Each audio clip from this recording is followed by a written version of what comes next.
Let's explore a bit the speed.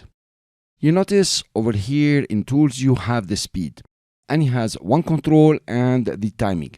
Now, if you have more controls for the speed, please update DaVinci Resolve 16 so you can have only these two controls. Now, if you select a clip, for example, you can change the speed and increase it, for example, from 1 till 2. Now it will run at double the speed. Notice what happened in the timeline. This clip itself has become shorter because it's speedier, so less time is used for the clip. Now, any number greater than 1 will increase the speed of the clip, and of course, it will reduce its time. Any number between 1 and 0.1 or 0, for example, 0.5, will decrease the speed of the clip, or it will make it a bit slower or slow motion if you like.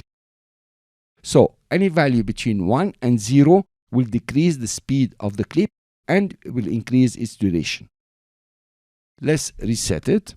And any value that you use that is negative, meaning under 0, -1, -2, will reverse the clip and also will increase the speed as per the value. For example, if I use -1, I will simply reverse the clip. Notice now this clip is playing in reverse. And the speed did not change because it's still 1 and the duration did not change. Now, if you go for -2, for example, you have increased the speed of the clip in reverse. Okay, so it's pretty easy to use it if you want to. Now, of course, in the edit page, you can do much more than that, and control the speed of the clip much better than this. But for now, in the cut page, you can have, certain adjustment for the speed. So let's remember, any value after 1 will increase the speed.